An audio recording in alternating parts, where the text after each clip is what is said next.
you very much. God is present, definitely. And Susan, your music has been really, really great.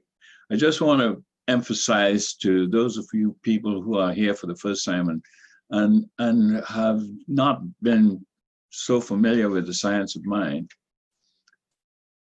It is a correlation of the laws of science, the opinions of philosophy, and the revelation of religion applied to human need and the aspirations of humankind. So it really wraps around, that's the definition of science of mind. It really wraps around your whole life.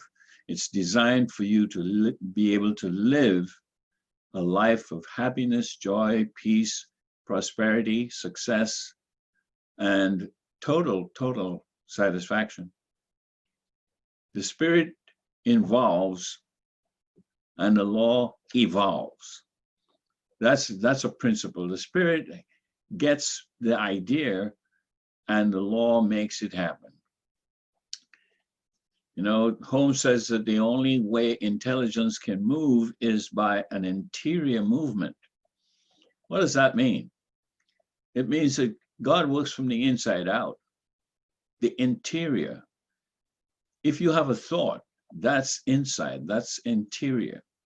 If you have a feeling, a desire, that's interior. And that's where spirit works and causes the law of the spirit, which is the law of fulfillment, to fulfill those desires, those dreams. So when you have a dream and you have a desire and it's passionate, deeply believed, you're going to have an experience of it. And the way that works is the spirit is involved with the interior, involved with how you are feeling, how you are living in an consciousness of expectancy.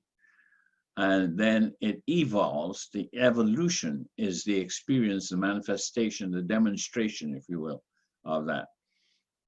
There's a power in the universe greater than we are, and we can use it. That power that is in the universe is available to every single person, regardless of education, status, whatever. Makes no difference. Everybody has access to that power and have the same amount of access as everybody else. How they use it is entirely unique and different from anybody else.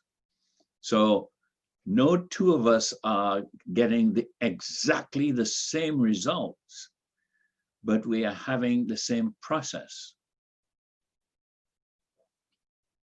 We human beings have at our disposal. This is just incredible to think about this, that this was created when we were made and put on planet Earth. This is what happened for us. We human beings have at our disposal, at our beck and call, if you will, infinite intelligence that is always ready to respond. So there isn't a time when infinite intelligence is not ready to respond.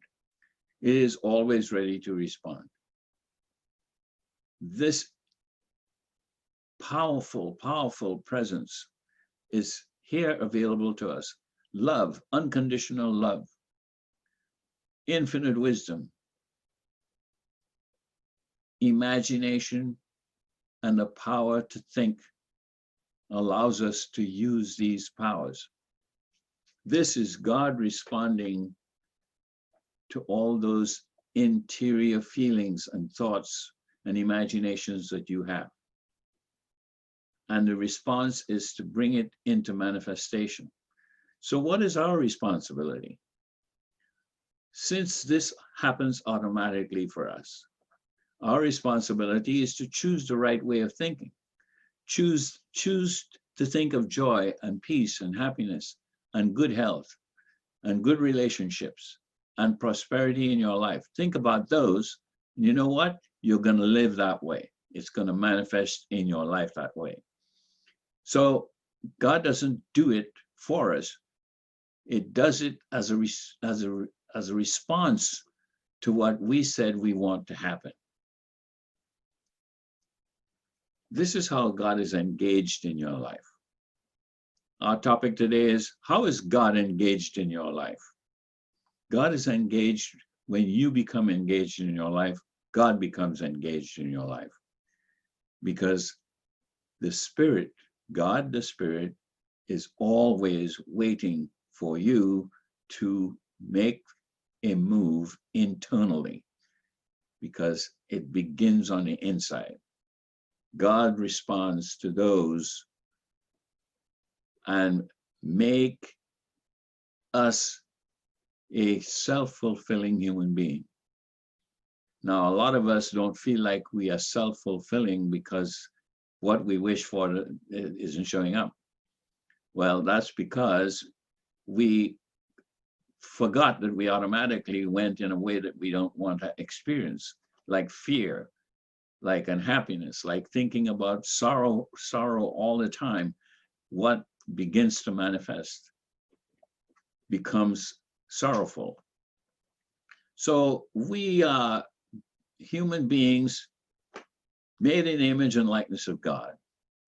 And in that making, we get to make up our lives, just like God got to make up God's life. God got to make up our life. Then we get to make up our life experience here right now. This is God responding to all our internals. That's how God is engaged in our life. God is individualized as you. God individualized itself and called it you. Look in the mirror. You'll see how God individualized itself and called it you. Can we really accept the truth about ourselves as divine beings? If we did, think about how we could change our lives. If we really can believe and accept that that's the truth of our being and begin to act in a divine way and manner, we can really change the world. Dr. Holmes says, this is it, God responding to God. That was in the reading. God responding to God. God moving upon God. Now, it may sound strange because you say, I'm not God, and that's true, you're not God, but you are an individuation of God. And when God moves upon you, God is moving upon the individuation. God is moving upon God. And what a great world it would be if we all could accept the truth about our being. Can you imagine how things could be different right now? How things could be different last 20 years in your life? How things can be different tomorrow? Because you have control today. Guess what? You can change. You can make tomorrow the best day of your life. Now, it sounds like it's not real, is it? Because we've spent so much of our life in what we think is real, and it is not the best and most joyful experience. So I'm asking you to change your thinking and change your life. That's the principle. What a great world it would be. It would be never too late to make that change. It's never too late. It's not too late to have this state of mind, this state of our affairs go away. You know, we could never go so far that God cannot find us. We could never sink so low that God cannot reach us. And we could never be in such trouble that God cannot resolve our issues. Because God is engaged in your life. When you become engaged in your life, especially when you are in an uplifting mood. You know, I think about the song, there ain't no river wide enough, there ain't no mountain high enough. All of those ain'ts. The reason they sing about that is because God is ever present. And God is not limited by time and space or size. God is conscious of something, but not how big it is or how small it is. Because God is not limited by size, by measurements, by minutes, days, and hours. The infinite wisdom is never diminished. Spirit moves within and upon itself. That interior, that subjective moment of consciousness that takes place when we think about something, something on the interior gets triggered. And it is spirit triggering the creative essence of life to bring forth what you have been thinking and pondering about. The emotional craving and desire that was mentioned in the reading, the emotional craving or desire for expression at the level of spirit is triggered. Holmes says that the spirit is eager to do your will. The spirit is eager to manifest, to cause your goals to come to pass. So if you're having trouble, that means you are creating the trouble internally by fear, doubt, uncertainty, and a lack of conviction. But if you were to hold fast, hold steadily to a thought that is good for you, you cannot fail to have that good. You cannot fail to experience it. Whatever is created out of the divine response to our engagement, because God is automatically engaged in our affairs, in what we are being, how are we being. God moves upon God. This is the starting point of creation, it says. It starts as soon as you have a thought. Creation of that thought has begun. Just think about that. How many times have you thought about something fearful? Yeah, it's true.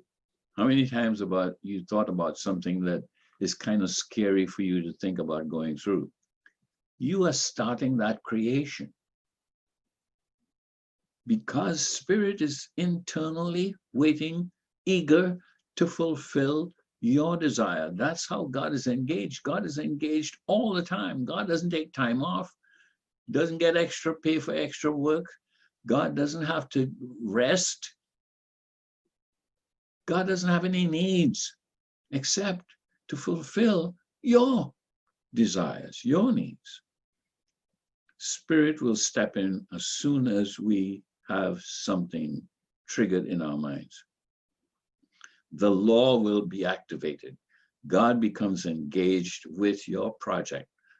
And I think this is a fantastic idea to wake up to, because you cannot find a stronger, wiser, more loving presence that is waiting to be your servant. You can't find it anywhere. It doesn't exist in the world. Every time we conceive of an idea, it is God expressing itself, himself, herself. Remember, God is eternally knowing, eternally known through everyone. It's God's nature to know, and there is an emotional craving or desire for expression inherent in that presence. Inherent in that presence means it doesn't have to try to make it happen. It's there. That's part of the nature of God. The only way intelligence can move is by interior movement. We read that. Mary Jo read that to you. Within thought, within imagination, within desire, all of those feelings trigger the action of God, the engagement of God. Whatever movement takes place must take place within and upon the one. And it follows that whatever is created out of that same one. There's only one creator in the world, not 2,000 million. No, one creator in the world that's able to create anything for any amount of people at the same time, in the same amount as they have desired. In other words, you cannot give God so much to do that God can't finish the job. Just think about that. You know, sometimes, I don't know the way you work, but a lot of us who are employees or work for someone else sometimes find ourselves overloaded with things to do, and we can't find the time to do it. That never happens to God. Never. Do you realize what a wonderful creation you are when God made you as its image and likeness on planet Earth? Do you realize what you have? Do you have any idea how powerful a life you can have expressing right now? When you have a desire, you are becoming one of the one through whom the Spirit moves and creates. God becomes engaged in you, active with you, working along your design. That is the science of mind. That's what we teach. Science of mind is the study of life and the nature of the laws of thought. The nature of the laws of thought is to create, to set off creation. Spirit is your eager partner on the subjective side. On the inside, Spirit is your eager partner, out of which substance is formed. So what does love in action look like? What if you decided to do something out of love? What would that look like? I'll tell you something. If you decide to do something out of love, you've got God on your side 100%, because God is love. 100%. When you have a desire, you are becoming the one through whom the Spirit moves and creates. Every time you have a desire, you have become the one place that God can move to make that happen. The Spirit moves. God becomes engaged in you with your engagement. This is all, by the way, today is all about jogging your memory. You were born with this, but you forgot it. You got talked out of it. You got schooled out of it. You got trained out of it. What we do is remind ourselves. In Science of Mind, we remind ourselves of who we really are. We remind ourselves of the power that exists waiting for us.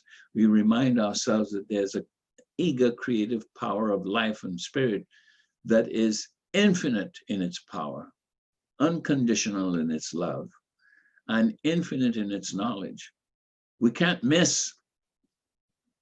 You can't mess up.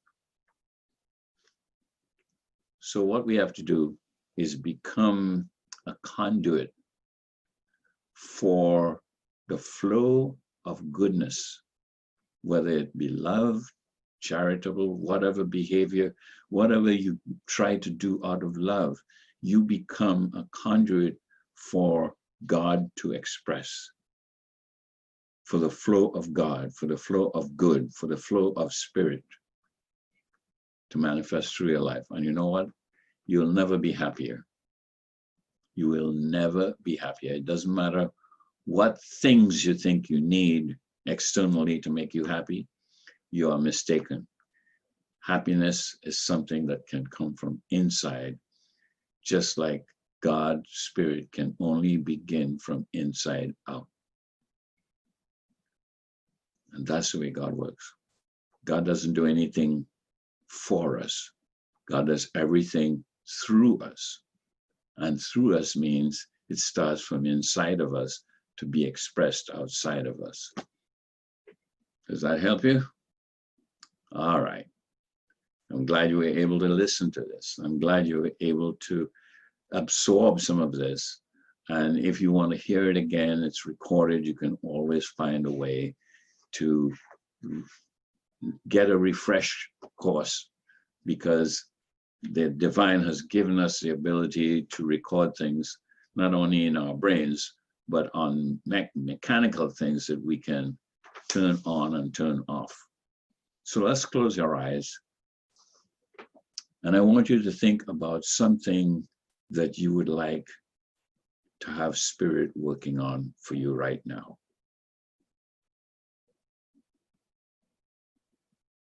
We're going to practice this. Think about something that you would like to have Spirit working on. Now, if it is something about your personal health, I want you to take your dominant hand and touch that space in your body that you suspect might need healing. Place your hand on that space. The hand is not the energy that's doing it. It's the attention that your mind follows when your hand moves. So your mind now is paying attention to where your hand is. Now let us begin the prayer. Silently repeat it to yourself as I speak it aloud. You silently repeat it and it becomes your prayer because it's said in the first person. We begin. I know there is only one life. That life is the original life, the first life, the life of all life. And that is the presence of God. God is life. God is infinite intelligence. God is unconditional love. I recognize all of these. I acknowledge all of these qualities to remind myself that I am made in the image and likeness of God. I'm a microcosm of God. And because I know this is true about me, I know it's true about every person hearing this sound. It's about every person who's never heard of it. It's about every person who ever was made, whoever was born, is the truth. This is the truth about all life, made in the image and likeness of God.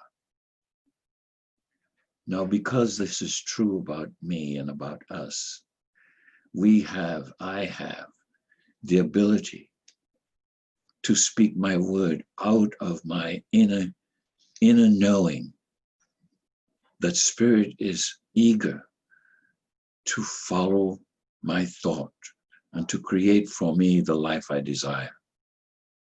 So I declare now that each of us can now take the step to activate the greatest desired life ever you have wanted.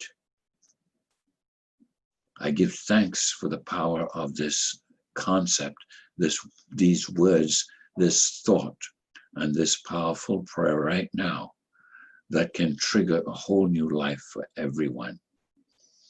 I give thanks for this power, for this word, because each word is filled with the breath and life of God. So I release it to God.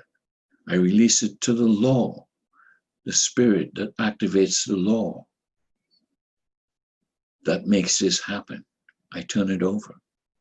I know all is well because I turn it over to God, to no one else, to the power of life. And I want you to say in your heart, and so it is. Amen.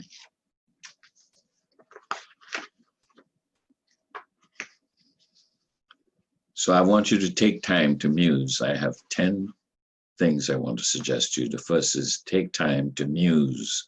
Muse upon what has struck you this morning about this message. Take time to reflect. Take time to be silent. Take time to be in awe of yourself, of a power that is waiting for you to use. Take time to contemplate. Take time to meditate. Take time to be alone so that you have no distractions. Take time to be quiet. Take time to hear the silence. And take time to know who? To know yourself. Because you are it. As far as you are concerned, you're number one. God says you're number one. Believe it, accept it, and it's done. Have a happy day.